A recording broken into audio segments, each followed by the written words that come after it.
पूज्यपाद स्वामी जी महाराज ने आज आधार शुद्धि के अंतिम पृष्ठ में प्राणायाम करने की विधि समझाई है। बड़े सरल ढंग से समझाई गई है। करने में भी साधक चुनो बहुत सरल है। प्रत्येक साधक यदि ध्यान में बैठने से पहले प्राणायाम का सहारा लेता है तो उसे बहुत लाभ होता है। इससे एकाग्रता भी बढ़ती है, स्फूर्ति भी बनी रहती है। मेहरबानी करके ध्यान से मेरी तरफ देखें। जो स्वामी जी महाराज ने ढंग बताया है, किस ढंग से हमें प्राणायाम करना चाहिए। प्राणायाम करना साधकजनों हमारा लक्ष्य नहीं है। हमारा लक्ष्य उसके बाद की बात है। अपना लक्ष्य याद रखोगे तो फिर उसी अनुसार प्रयास, उसी अनुसार साधना पर भी बल दिया जाएगा। जो प्राणायाम पर बल देते हैं उनका लक्ष्य शायद प्राणायाम द्वारा अपने शरीर को हृष्ट पुष्ट स्वस्थ करना होगा। हमारा लक्ष्य मात्र इतना नहीं है। हम तो इस शरीर को परमात्मा का मंदिर मानते हैं और इस ढंग से उसे स्वस्थ रखना हमारा धर्म है। हम प्राणायाम इसलिए करते हैं, व्यायाम इसलिए करते हैं, ब्रिस्क वॉक इसलिए करते हैं कि हमारा शरीर स्वस्थ रहे, ताकि हम अपने जीवन को साधनामय बना सकें। हमारा लक्ष्य अपने जीवन को साधनामय बना के रखना है। जीवन में साधना ही नहीं है तो इस शरीर को क्या करके रखना। जीवन में भक्ति ही नहीं है तो ये शरीर किस काम का है, किस लिए मिला हुआ है। ये भोग करने के लिए, खाने के लिए, पीने के लिए, सोने के लिए, बच्चे पैदा करने के लिए नहीं। ये शरीर किसी उच्च लक्ष्य की पूर्ति की प्राप्ति के लिए मिला हुआ है। याद रखिएगा। कैसे करना है प्राणायाम। आप खड़े होकर भी कर सकते हैं, बैठ के भी कर सकते हैं। साधक आप अपने ध्यान कक्ष में भी कर सकते हैं। हमारा लक्ष्य ध्यान में एकाग्रता, ध्यान में स्फूर्ति बनी रहे। थका मांदा व्यक्ति आया है, दिन भर काम किया है, चाय पीने की भी फुर्सत नहीं, कॉफी पीने की भी फुर्सत नहीं, सीधा समय हो गया है, वह ध्यान के कक्ष में, पूजा के कक्ष में जाके बैठ जाता है। जैसे ही नमस्कार सप्तक पढ़ता है तो आंख लग जाती है। सारा समय इसी में व्यतीत हो जाता है। साधक समझता है आज ध्यान बहुत अच्छा लगा, लेकिन वह तो सोया रहा। वह विश्राम ध्यान के कारण नहीं, वह तो जो तंद्रा, जो नींद आ गई, झपकी आ गई, वह उसे विश्राम देगी। ऐसा ना हो इसलिए 5 प्राणायाम यदि आप ध्यान से पहले करके बैठते हैं तो शरीर में स्फूर्ति बनी रहती है। जिनको ऐसा महसूस होता है कि उनके शरीर में पहले से ही स्फूर्ति है, वह 1-2 प्राणायाम पहले कर लें ध्यान में बैठने से। फिर जब एकाग्रता भंग हो, ध्यान में बैठे, आधा घंटा आप लोग बैठते हो, 15 मिनट 20 मिनट बैठते हो, तो पूरा समय तो चित्त एकाग्र नहीं होता। मन तो हर हालत में संसार में जाता ही जाता है। उसे रोकने के लिए यदि इन बिटवीन, बीच में भी आप 1 प्राणायाम 2 प्राणायाम कर लेते हो तो आपको पूर्ण लाभ हुआ करता है। श्री प्रेम जी महाराज डीप ब्रीदिंग कहा करते, कहते यदि ध्यान के समय मन इधर उधर भटके तो उस वक्त डीप ब्रीदिंग ऐसा करें तो मन टिक जाता है। एक ही बात है। स्वामी जी महाराज जिसको प्राणायाम कह रहे हैं, प्रचलित नाम है, आपका परिचित नाम है। देखें कैसे करना होगा। 2 भागों में इस प्राणायाम को बांटा जाता है साथियों। सर्वप्रथम आप बैठे हुए हैं, ध्यान के लिए बैठने की तैयारी कर रहे हैं। आप बैठ के ही करना चाहते हैं तो बैठ के कीजिएगा।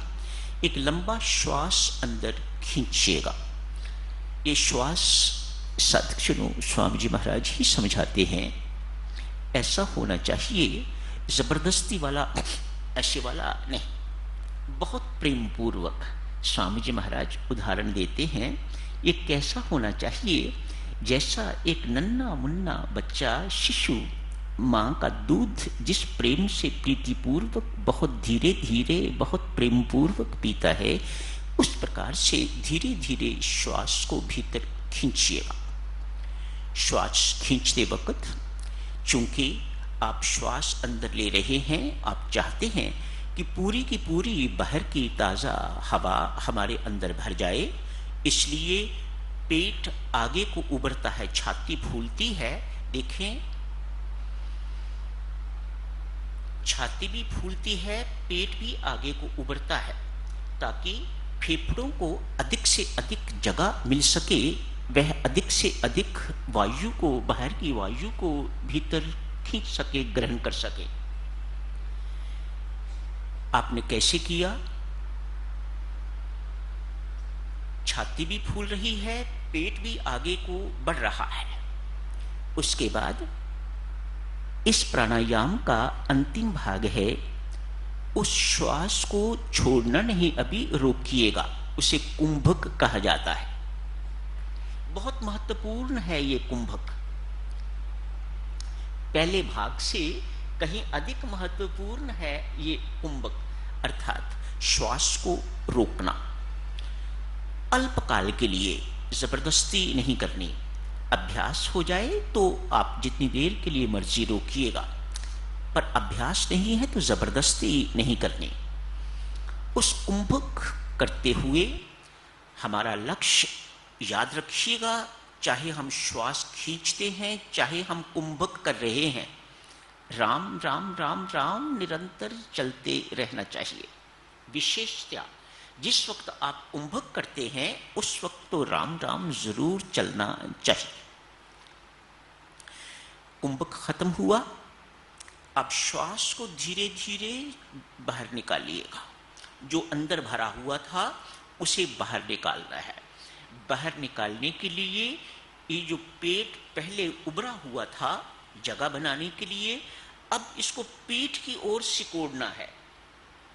जैसे आप श्वास बाहर करोगे तो इसे पीठ की ओर सिकोड़ोगे तो जितनी भी अंदर की वायु है, वह गंदगी जहां जहां से इकट्ठी हुई है, वह सारी की सारी बाहर निकल जाएगी। इस प्राणायाम का दूसरा भाग खत्म नहीं हुआ।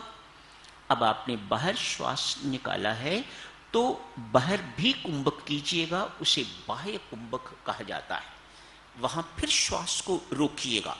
अगला प्राणायाम शुरू करने से पहले, अगला प्राणायाम, अगला श्वास जो भीतर लेना है उसे लेने से पहले फिर कुंभक कीजिएगा।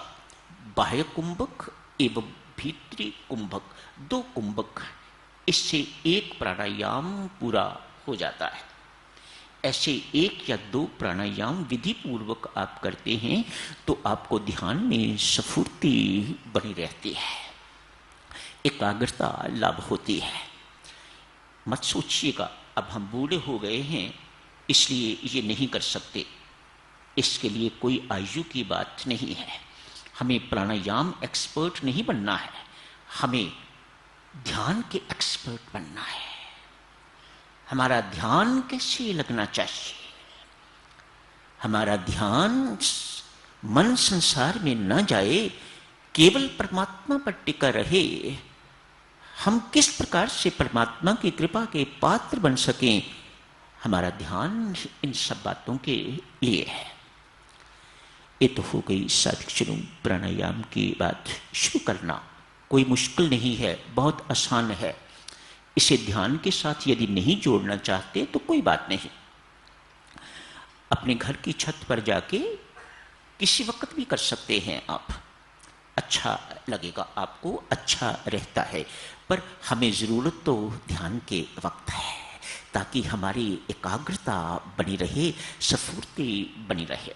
इसलिए सुबह शाम 2 वक्त जब आप ध्यान के लिए बैठते हैं तो प्राणायाम उसी वक्त कर कीजिएगा, लाभ होगा, परमेश्वर की कृपा लाभ होगी।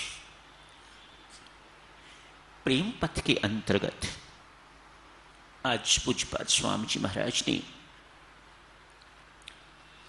प्रेम के प्रबल्य पर, प्रेम की प्रबलता पर, प्रेम कितना बलवान है, शब्द प्रयोग किया, कितना बलवान है, इस पर स्वामी जी महाराज ने बल दिया है। अंतिम 2 दृष्टांत इसी के ऊपर हैं, प्रेम कितना बलवान है, उसका प्राबल्य। साधुजनों, संसार के जितने भी संबंध हैं उन सब संबंधों में किसी न किसी मात्रा में नोक झोंक चलती है। कोई भी संबंध है, संसार के जितने संबंध हैं इनमें नोक झोंक चलती रहती है। ये नोक झोंक बहुत बदनाम है। जहां सास बहू का संबंध आता है, ननद भाभी का संबंध आता है, देवरानी जेठानी का संबंध आता है, इन सब में से भी सास बहू का संबंध बहुत बदनाम है। सास सोना भी बन जाए, बहू किसी न किसी प्रकार से उसके अंदर खोट ढूंढ लेगी। बहु सर्वगुण संपन्न भी क्यों न हो जाए, सास एक क्षण में अनेक दुर्गुण उसके अंदर वर्णन कर देगी। ये संबंध ऐसा बदनाम संबंध है। एक चुटकुले से शुरू करते हैं। एक लड़कियों का स्कूल है, 10वीं 11वीं 12वीं की बच्चियां मैच्योर हैं, इन संबंधों से परिचित हैं, घर के हालात, समाज में क्या कुरीतियां इत्यादि, इन सब से परिचित हैं ये बच्चियां। आज अध्यापिका ने प्रश्न किया, थोड़े समय के लिए आओ चर्चा करते हैं, मां सीता को जंगल में जाने की क्या जरूरत थी? वन का वास तो राम को हुआ था, लक्ष्मण उन्हीं की छाया समझे जाते हैं, तो उनको साथ जाना ही था। महर्षि विश्वामित्र ने राम को मांगा तो लक्ष्मण को मांगने की जरूरत नहीं है, वह ऑटोमेटिकली साथ है। यहां जंगल में राम को जाना है तो लक्ष्मण ऑटोमेटिकली ही साथ जाएंगे, लेकिन सीता को क्या पड़ी थी? तो बड़े सुंदर सुंदर उत्तर बच्चियों ने दिए। कर्तव्य बनता है, हिंदू धर्म ये कहता है, शास्त्र ऐसे कहते हैं, इत्यादि इत्यादि बहुत सुंदर सुंदर उत्तर दिए। एक शरारती सी लड़की भी थी, चुलबुली सी लड़की, उसने कहा, मैम, जिसके घर में 3-3 सासें हों वह जंगल में नहीं जाएगी तो कहां जाएगी? एक को संभालना मुश्किल, वहां 3 थी, तो बेचारी जंगल ना जाती तो क्या करती? ऐसा बदनाम संबंध सास बहू का। आज प्रीति का विवाह हो गया है, अपने घर ससुराल नहीं, अपने घर चली गई है। यदि ससुराल तो फिर ससुराल, यदि अपना घर, इतनी सी बात में बहुत फर्क पड़ता है। अपना घर अर्थात इधर के माँ बाप को छोड़ के तो उधर के माँ बाप को अपना माँ बाप बनाना है। सास ससुर नहीं, अपना माँ बाप बनाना है। ये कठिनाई उत्पन्न क्यों होती है?